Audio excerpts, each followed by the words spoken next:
What's crack-a-lackin'? It's your boy Brushmo, just in case you did not know so.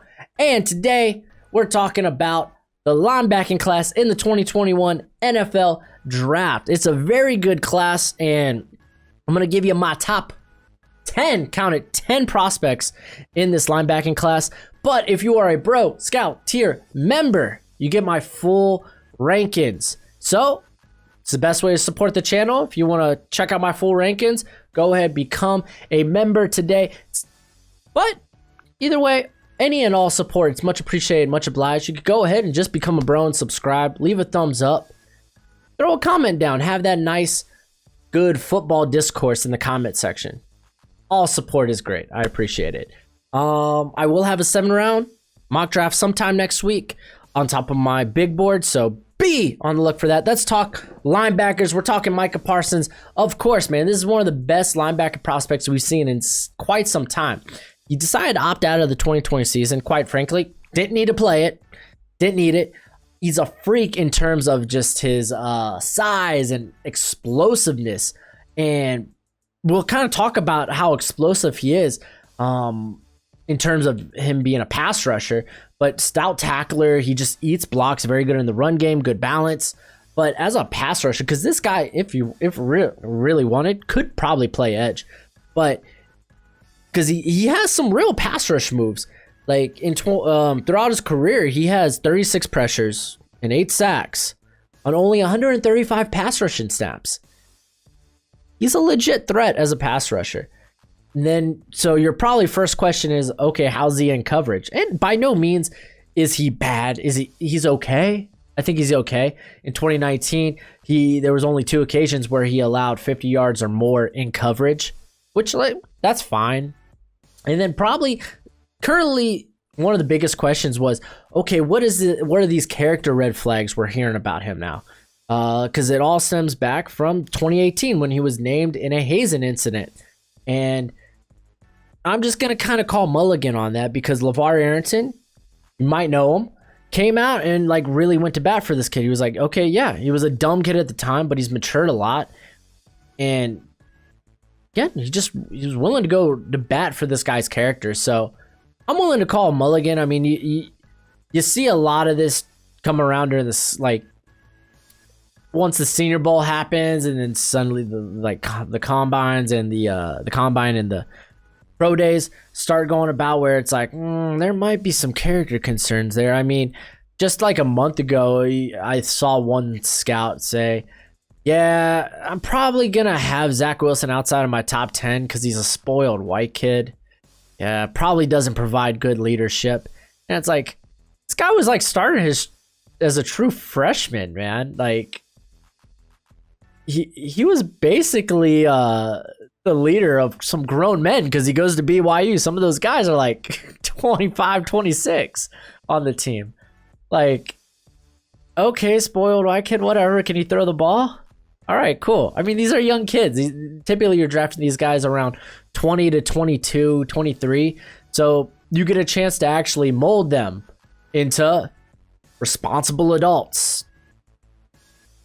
So again, I would take mulligans on stuff like that. Obviously, it depends on the degrees of stupid some of these concerns are, because there's a lot more real jarring ones in this draft, But I think with this hazing, he was a freshman at the time. I'm willing to be okay, you were a stupid kid. Don't be a stupid adult. You're a professional now. You're in the NFL. Time to act like it. So that's my take on it. Jeremiah Owusu-Koramoah coming here at number 2 at Notre Dame. Very interesting prospect. I would probably put him in my top 15. But realistically, he's probably a top 20, top 25 type of prospect. At least that's probably where he'll be drafted in the NFL. But he's a very smooth athlete, great short area quickness, very explosive. You could go back to that Clemson game where he just exploded off the line of scrimmage and almost took the snap or took the pitch from ETN. I mean, it kind of ETN felt the pressure and he kind of went look forward and it bounced off his head right into JOK's hands and He went for a touchdown. Still impressive, man. There will be at times where he outruns some plays, but I mean, his role there in Notre Dame last year was vastly different than what it was in 2019. 2019, he was playing more of that overhang safety. You'll hear like different teams call it, oh, he's in our star role, or that's our joker role, that's our rover role. Like there's a lot of different names for it's just an overhang and safety, where he was playing a bit close to the line of scrimmage, but he was kind of in the box. This year he played more of a slot, so they were playing him a bit more in space. So if you're an NFL team, and I think we saw this with guys like Jeremy Chin, Isaiah Simmons, that it took NFL defensive coordinators in particular to figure out how to best use these guys' skill sets, because you could use them in a variety of different ways, but they're not just traditional linebackers. And that's what you're getting with JOK. So you got to kind of have a certain role in mind, I think, before drafting him. That way you can maybe cushion that big rookie like slump that Chin and Simmons went through, because eventually they were very solid through the second half of the season, both those guys. So very good prospect. Zaven Collins at number 3, and to be honest, like my 2 through 4, they're all kind of like on the same tier. It's just they provide vastly different skill sets that I think a team could have one higher on their board, just because that's what they're looking for in that role. So, but they're all very close. But Collins out of Tulsa, dude was phenomenal. He had an amazing skill set with his size, length, and movement skills. At 260, this guy played some solid coverage in the middle. When asked to be a pass rusher, though, he was unstoppable getting to the quarterback. He excelled. He's actually excelled in the last 2 seasons there in coverage. But I mean, this guy, I kind of like, if I'm an NFL team, I kind of want to play him around like close to the line of scrimmage, just because he's a bat ball machine, man. He just gets in the way of passing lanes with his type of length. You could be maybe concerned about missed tackles. He did have a 13.3 missed tackle rate, so it is what it is. You typically want that closer to 10, but again, special skill set. It's not going to be valued in every scheme. You could say the same thing about JOK. But I don't think you could say the same thing about our next prospect, Nick Bolton. I think he's kind of like scheme versatile. He could play really in any scheme. He doesn't really have like the big athletic skills of Collins, of JOK, but he's just he's an elite processor, dude. He's gonna be a starter from day one, man. The way he just sees the field and understands what he needs to do is phenomenal. It made him one of the best coverage linebackers over the course of the last 2 seasons. He plays downhill very well, like a linebacker should, and he's just a brick wall in running lanes. His physical tools aren't anything to write home about. They're not, but his instincts are, dude. Like I said, fast processor, constantly making plays in coverage. I don't care if, like, you could say he's a limited athlete and has limited physical tools compared to the guys ahead of him, but not much, man. This guy's a footballer through and through, and I love to see how good he did in coverage. I think he's going to be a big sleeper in this class. Speaking of big sleepers in this class, I love Jabril Cox, man, out of LSU. This guy I have been, I think over the last month, really banging my desk for, like, hey, like after those top 4 guys, because undisputedly those are kind of the top 4 linebackers in this class. Like, Cox is that next tier, and I don't think anyone else is even close. Athletically, he's definitely a notch below your JOK, your Zaven Collins, but he's not bad by any means. Like, he was the most pass-tested linebacker in college football last season. And after that rough outing against Mississippi State, which you could kind of blame more on they ran a lot of man against the air raid, which turned out being a big no-no, and they got burnt for it. The whole team did. He played much better throughout the rest of the season. Like I said, one of the most battle-tested linebackers in this class in terms of just the ball being thrown at him, and he's played it very well. Great length. He mirrors tight ends very, very well. I'd even trust him at covering some running backs too. But literally did everything you could ask for in coverage. He showed very good. He wasn't used in this role at LSU, but during his time at North Dakota State, he showed very good pass rushing skills. I think he was up there like around 15, 16 sacks over the course of 3 seasons there. But his move to the SEC, you did see one fault, and it was his ability against the run game. Really took he took a considerable step down. You kind of wonder about his playing strength maybe.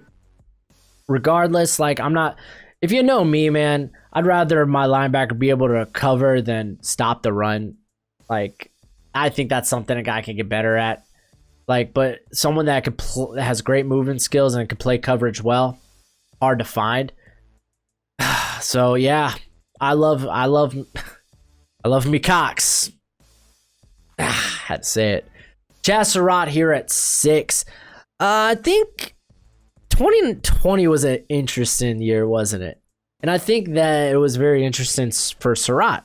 A guy who's a sideline-to-sideline athlete. He just plays the position fast. He's a former quarterback, keep in mind. Now playing linebacker in his 2nd season starting at linebacker. He did make a big improvement as a tackler compared to 2019. I still think he's a bit of a work in progress, though, in coverage. And it was like he was pretty darn good in 2019. And I felt like he kind of regressed in that role in 2020.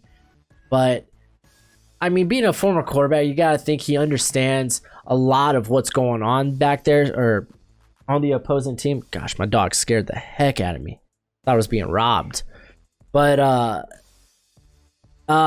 in terms of him being a pass rusher, that was kind of the biggest thing this season for him in 2020.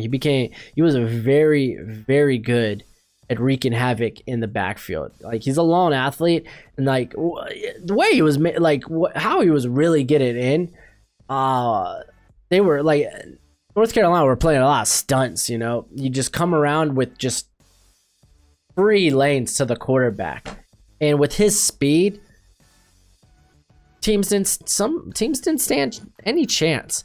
Will he be able to do that at the NFL? I mean, I think so. If he does have that opportunist mentality, I'm cool with that.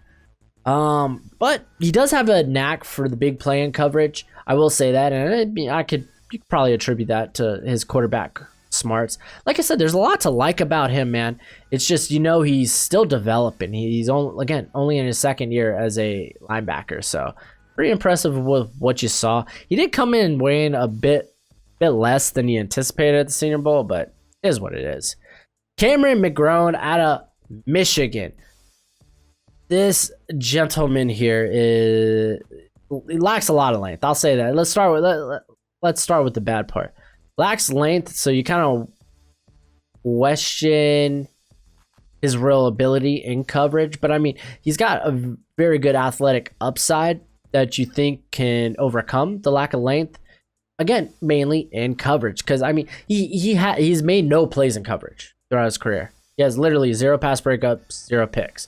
He doesn't make plays in coverage, and you gotta think, okay, a lot of that's because lack of length, and you gotta wonder, like, okay, he's extremely athletic for the position, so you would think that athleticism, you would see it in college in terms of being able to overcome as a playmaker in coverage. Because you don't just go to the NFL and then suddenly, yes, my athletic ability is overcoming my lack of length in coverage. It's not how it works. You see it in college, and you hope it translates to the NFL. It doesn't just randomly generate in the NFL, typically.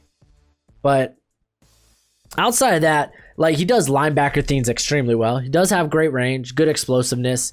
Comes downhill fast. Beautiful. You want your linebackers doing that.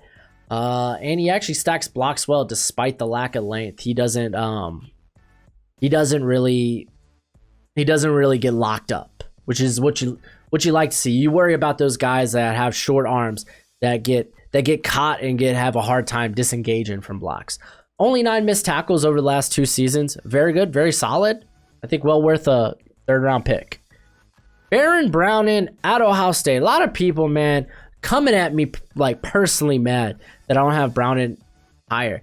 And it's just, he's kind of weird. He's a weird prospect. He feels more like an edge rusher. He actually played more of he was more of a rotation edge rusher actually in 2019. So I don't in coverage, I don't think he's anything special, but I mean, when you have that type of size and length, his speed is legit too. It's you kind of wonder if this guy develops a bit more, gets a little more comfortable in the position. Maybe he can make those plays in coverage.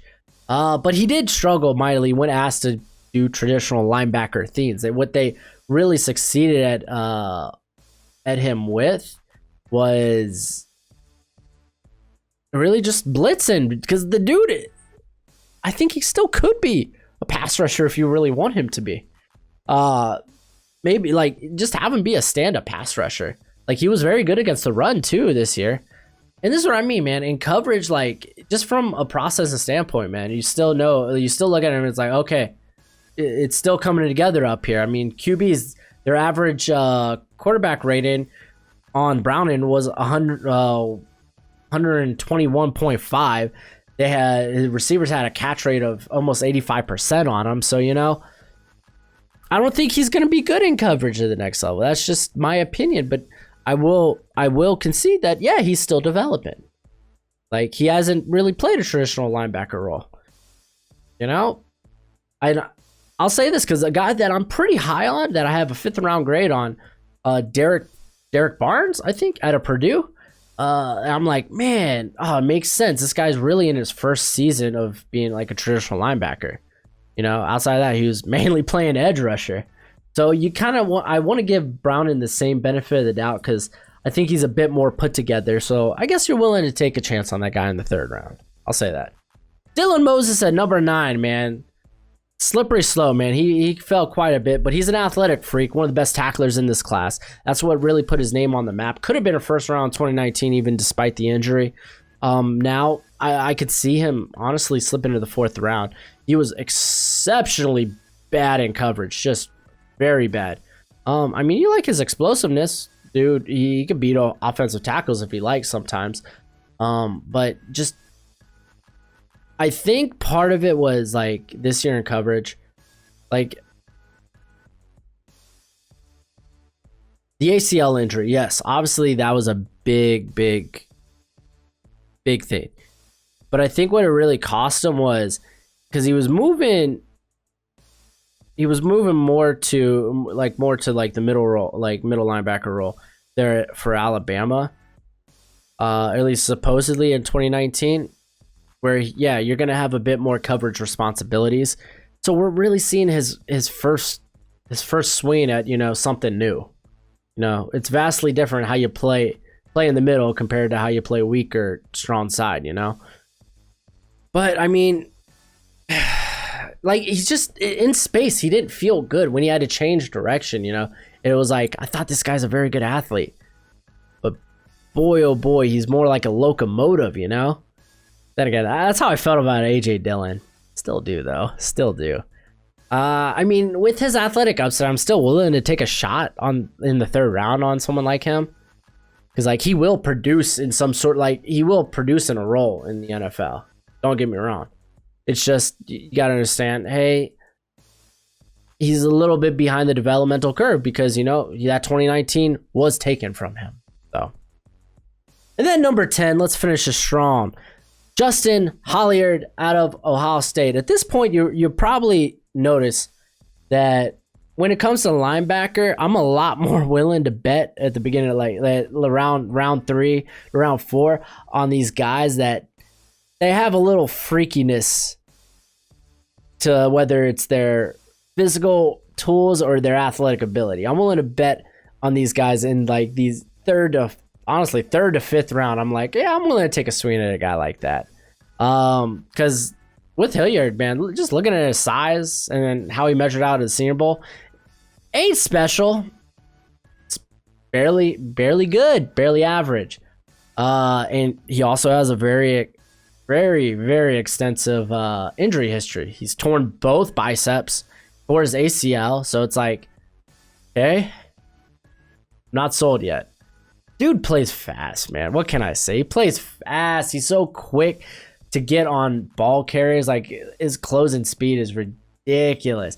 Very explosive. I mean, he gets off the edge well. You saw that in pass blocking drills against running backs, man. He was dominating them despite his lack of length. Will he do that to offensive tackles? Probably not. But I like him at least being able to do that to running backs. He had a 79% pass rush win rate at the Senior Bowl, which was very impressive, especially considering he wasn't necessarily taking on tackles a lot, but he did in some cases, so it's still impressive. Well, let's go back to the red flags. You know, he only has 3 starts in his career. He's never played more than 231 snaps in a season. Yes, I admit this is a guy you are taking a chance on. But I feel like what he provides upside-wise, he could be a very, very good player in the NFL.